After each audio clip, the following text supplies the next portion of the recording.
The Galactic Council's chamber was a marvel of Sen architecture, a massive spherical room that seemed to defy physics, suspended in the void of deep space. Gravity worked differently here, allowing representatives from hundreds of civilizations to gather without the constraints of a single planetary environment. Holographic projections shimmered like living rainbows, translating every nuanced communication across impossible linguistic barriers. Captain Michael Chen stood at the center of this cosmic amphitheater, a solitary human figure surrounded by beings that would have seemed like monsters or gods to someone from Earth just a century earlier. To his left, the Krylonian ambassador Krulnax pulsed with bioluminescent colors, a sign of his mounting amusement. To his right, crystalline diplomats from the adherent concordance refracted light in complex patterns that Chen recognized as their version of barely contained laughter. 12 ships, Ambassador Krulnax repeated, his gelatinous body quivering with each syllable. 12 ships to defend an entire sector against the Vex Armada. A translator implant converted his words into perfect English, but couldn't quite capture the layers of condescension. Chen knew the statistics better than anyone. The Vex were more than just a military force. They were a galactic plague. In the last decade alone, they had consumed 347 planetary systems, obliterated 12 advanced civilizations, and reduced entire species to technological footnotes. Their latest conquest, the Andromeda Coalition, had been considered the most technologically advanced civilization in 3 galactic quadrants. They had fallen in less than 3 standard cycles. And now, humanity was offering 12 ships. The room continued to ripple with alien laughter. Tentacled diplomats intertwined their appendages in gestures of shared mockery. Energy-based life forms shifted their chromatic patterns to communicate their derision. Even the most diplomatic representatives couldn't contain their amusement. But Chen didn't move, didn't flinch, didn't change expression. He remembered the selection process. Thousands of military personnel had competed for these 12 slots. Each crew member wasn't just a soldier. They were humanity's absolute best. Specialists who could rebuild a quantum drive with nothing more than a multi-tool and pure determination. Engineers who could translate alien technologies in real time. Tactical officers who saw battle as a complex mathematical dance. What these alien representatives saw as a joke, Chen saw as humanity's greatest weapon. The Vex have a 99.8% conquest rate across known space. A holographic display behind Chen showed, the numbers flickering with cold mathematical precision. 12 ships, 1 human fleet. More laughter, more mockery. Ambassador Krulnax leaned forward, his translucent body rippling with what could only be described as patronizing amusement. Is this some kind of human joke? A symbolic gesture? Surely you cannot be serious about defending anything with this fleet. Chen's lips curled into the slightest smile, a smile that would have sent a chill down the spine of anyone who truly knew him. "We're very serious," he said simply. And in that moment, the fate of entire civilizations hung in the balance of 12 seemingly insignificant ships. The research facility wasn't what anyone would expect from humanity's most advanced technological hub. Located in the harsh mountains of Patagonia, it looked more like an abandoned industrial complex than a cutting-edge design center. Dr. Elena Rodriguez preferred it that way. Camouflage wasn't just a military strategy. It was a fundamental approach to innovation. Her workstation was a controlled chaos of holographic displays, quantum computing arrays, and what appeared to be impossible machine configurations. Colleagues called her a mad scientist. Military strategists called her a maverick. Elena simply called it problem-solving. The 12 ships weren't just vessels. They were living systems. Each ship began its life as something completely different. The lead vessel, the Prometheus, had once been a deep space mining platform. Its hull bore the scars of asteroid impacts and corporate neglect. Another, the Serendipity, was a decommissioned research vessel that had spent decades mapping quantum anomalies. The smallest, a craft called the Whisper, was literally cobbled together from 3 different spacecraft. its hull a patchwork of repurposed technologies. What made these ships extraordinary wasn't their exterior. It was everything beneath the surface. Rodriguez pulled up a holographic model of the Prometheus's quantum neural network. To an untrained eye, it looked like a complex, almost organic spider web of light and mathematical equations. Each connection point represented more computational power than entire alien civilizations possessed. The network didn't just process information. It learned, adapted, predicted. Traditional AI is linear, she muttered to herself, her fingers dancing across the holographic interface. We don't want linear. We want chaos. The ship's adaptive hull was her masterpiece, composed of programmable metamaterials that could restructure themselves at the molecular level. It could transform from a rigid defensive configuration to a fluid, almost liquid state in milliseconds. Weapon targeting systems would find themselves shooting at nothing more substantial than quantum-shifted space. But the real magic was in the ship's neural interface. Each crew member was connected to the vessel through a symbiotic neural link that went far beyond traditional human-machine interactions. It wasn't just communication. It was a complete merging of biological and technological consciousness. A sensor could detect a potential threat before it even entered the ship's scanning range. A weapons system could predict and counter an attack before the attacking vessel even completed its targeting sequence. Rodriguez pulled up the personnel files of the 12 ships' crews. Each was a marvel of human potential. The lead engineer of the Prometheus was a former deep-sea exploration specialist who had mapped the most challenging underwater environments on Earth. The tactical officer was a quantum physicist who saw combat as an intricate mathematical dance. The communication specialist was a linguist who had developed translation algorithms that could decode languages never before encountered. These weren't just ships. They were living, thinking organisms. "They'll never see us coming," Rodriguez whispered, a smile playing on her lips. The holographic displays flickered, the quantum networks pulsing with an almost sentient energy.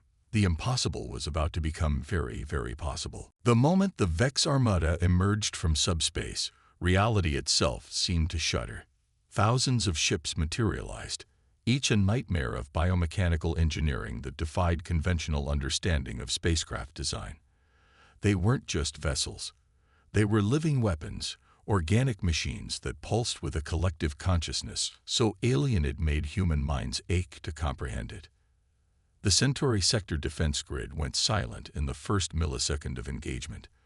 Massive planetary defense platforms, each considered an impregnable fortress, winked out of existence like candles in a hurricane.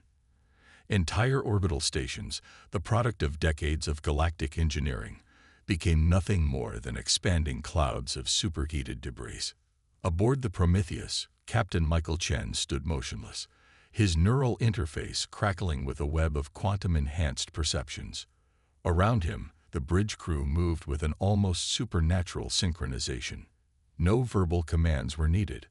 Thoughts translated to actions faster than speech could form. Lieutenant Aria Martinez, the ship's tactical officer, wasn't looking at traditional sensor displays. Her consciousness was spread across multiple quantum probability matrices, seeing not just what was, but what could be. Where traditional targeting systems saw a single attack vector, she saw thousands, each a potential path of engagement, each analyzed and discarded in less time than it took to blink. The first Vex battle cruiser approached, a monstrosity that was part ship, part living organism. Its hull rippled with bioadaptive armor that could regenerate faster than most weapons could damage it. Conventional military doctrine suggested immediate evasion or desperate defensive maneuvers. The Prometheus did neither. It accelerated directly toward the massive Vex vessel. Communication channels across the Centauri defense network erupted in panic. Every remaining defensive coordinator watched in horror as the small human ship seemingly committed suicide, charging headlong into a vessel that could obliterate entire planetary systems. But the Prometheus wasn't charging. It was dancing. Its quantum adaptive hull began to shift, molecules rearranging themselves in patterns that defied known physics. Where a conventional ship would present a solid target, The Prometheus became something else entirely, a shimmering, almost liquid construct that seemed to exist in multiple spatial coordinates simultaneously. The Vex weapon fired, a concentrated energy beam that had reduced entire civilizations to atomic dust in milliseconds. It passed through empty space. No, not empty space. A space where the Prometheus both was and was not. Lieutenant Martinez's consciousness tracked the weapon's trajectory, understanding its quantum signature at a level no traditional targeting system could comprehend. The ship's systems weren't just avoiding the attack. They were learning from it, analyzing its fundamental composition, preparing a response that the Vex couldn't possibly anticipate. "First contact," Chen said quietly, more to himself than anyone else. "Initiated." The dance had begun. In the vast archives of galactic military history, warfare had always been a mathematical equation. Weapon capabilities, defensive systems, resource allocation, tactical positioning. Everything reduced to cold, precise calculations.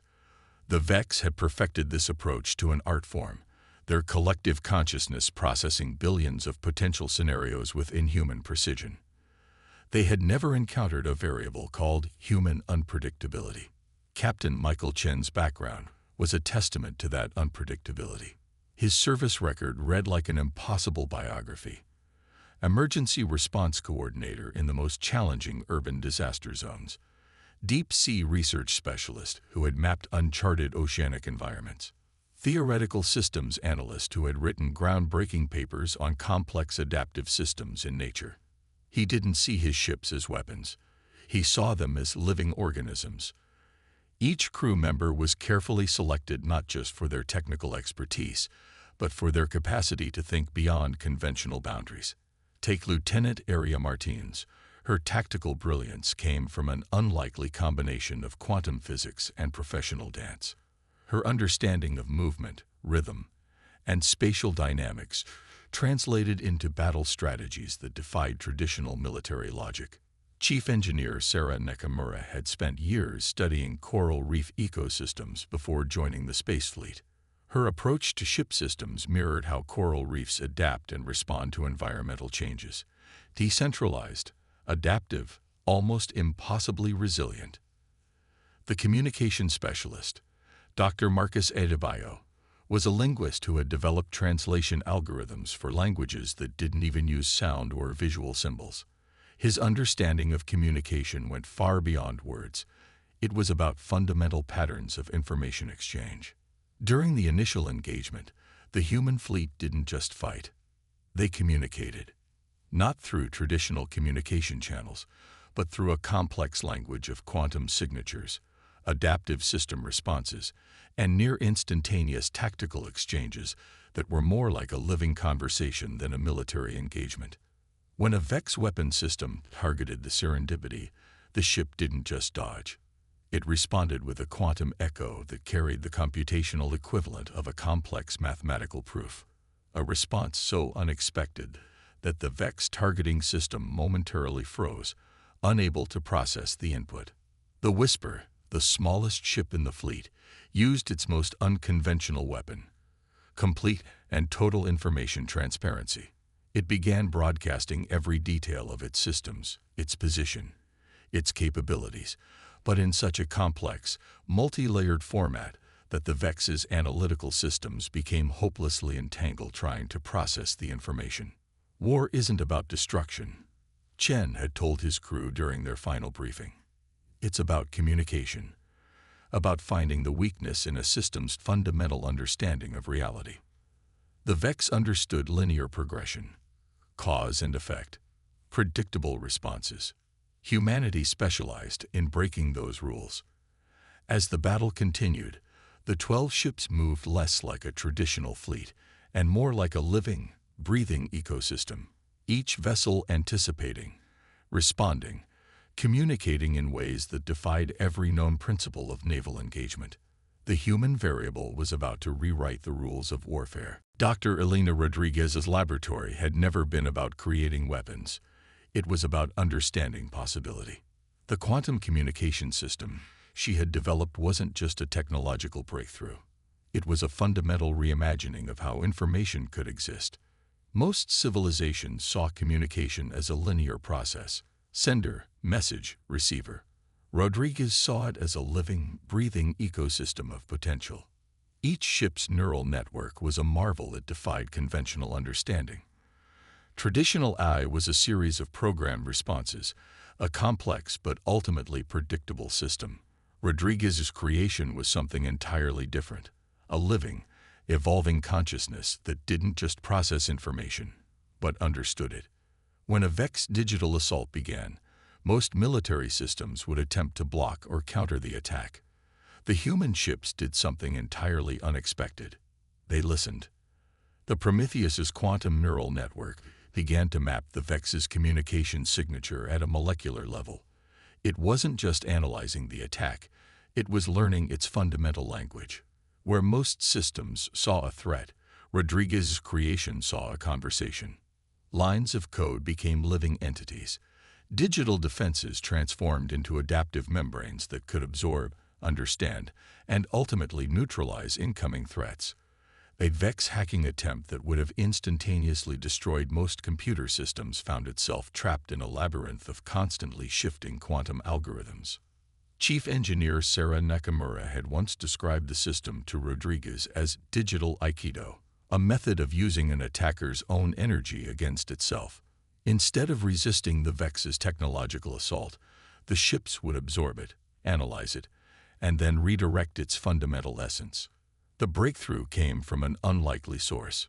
Rodriguez had spent years studying complex ecosystems, particularly how coral reefs and certain bacterial colonies communicated and defended themselves.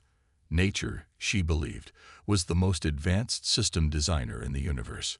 Her quantum communication network mimicked these natural defense mechanisms. Each ship wasn't just a vessel.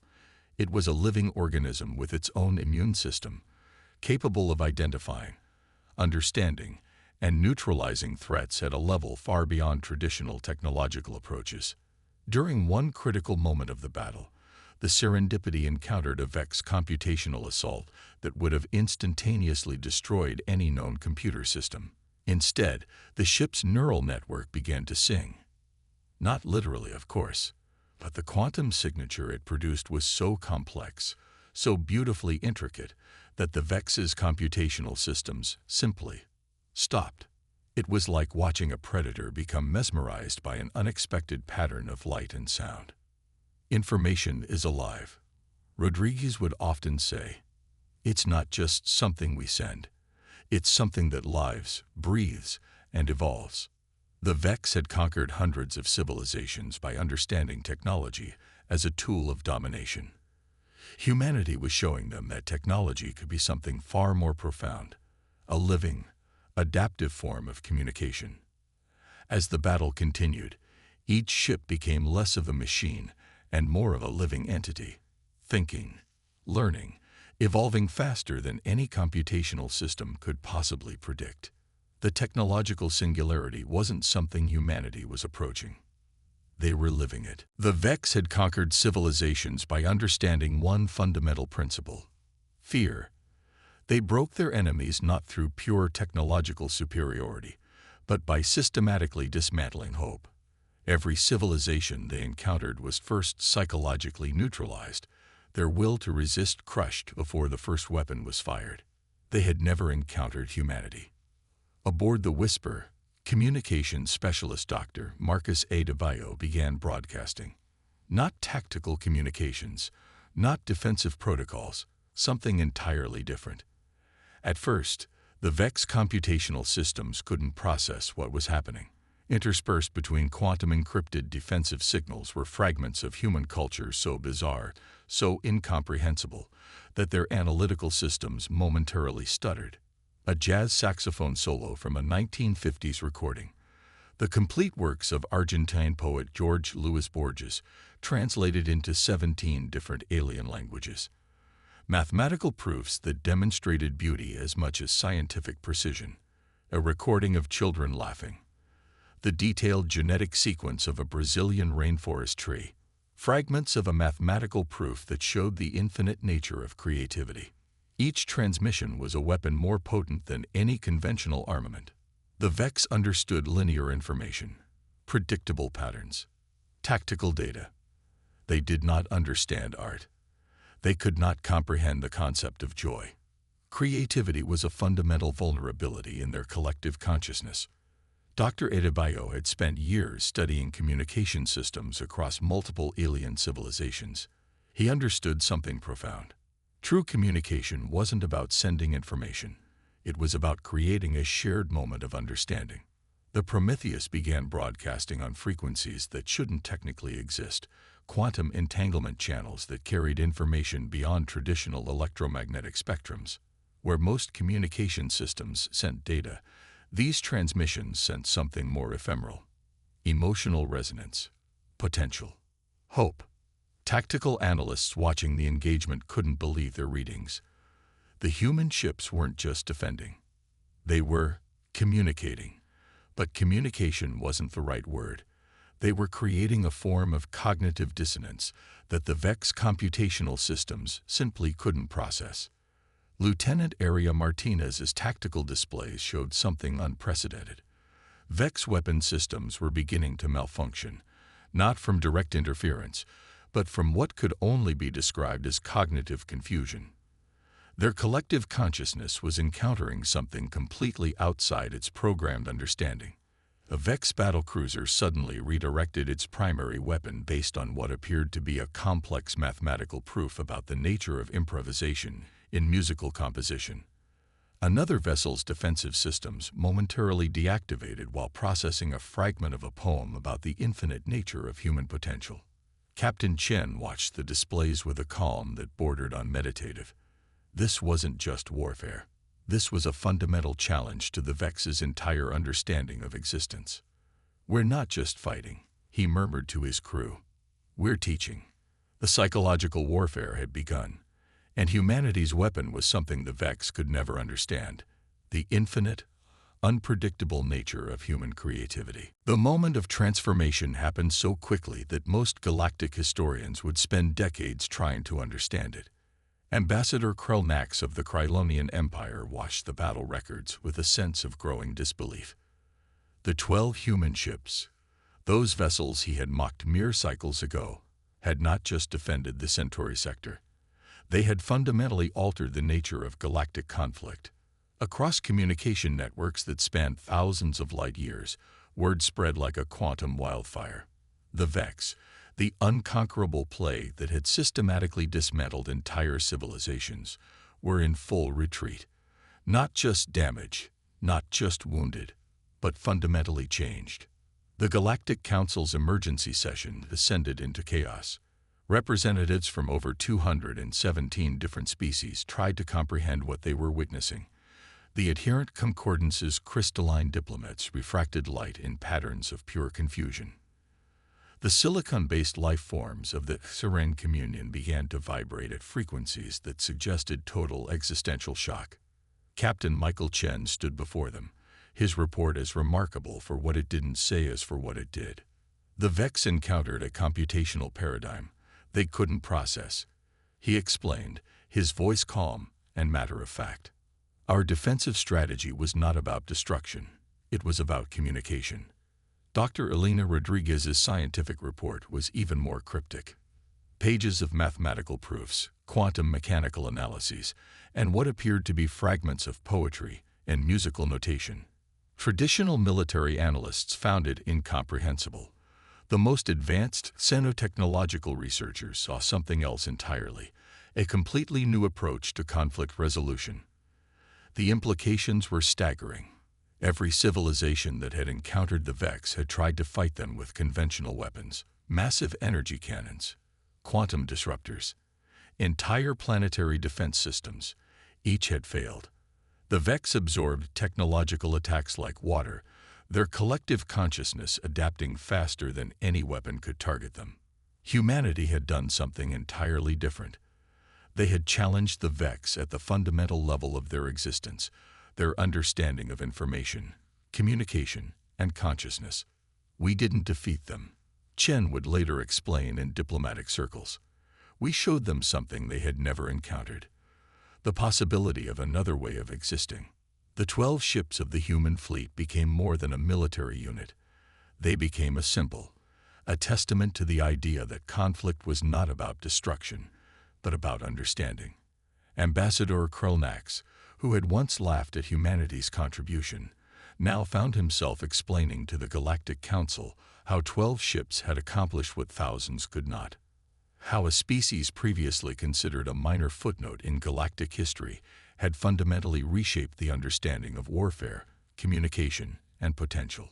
The Vex retreat was more than a military victory. It was a philosophical revolution. Humanity had arrived on the galactic stage, and nothing would ever be the same again. 50 years after the Centauri sector engagement, the story of the 12 ships had become more than history. It was mythology. The Galactic Academy of Sinostrategic Studies dedicated an entire wing to what historians now call the quantum paradigm shift.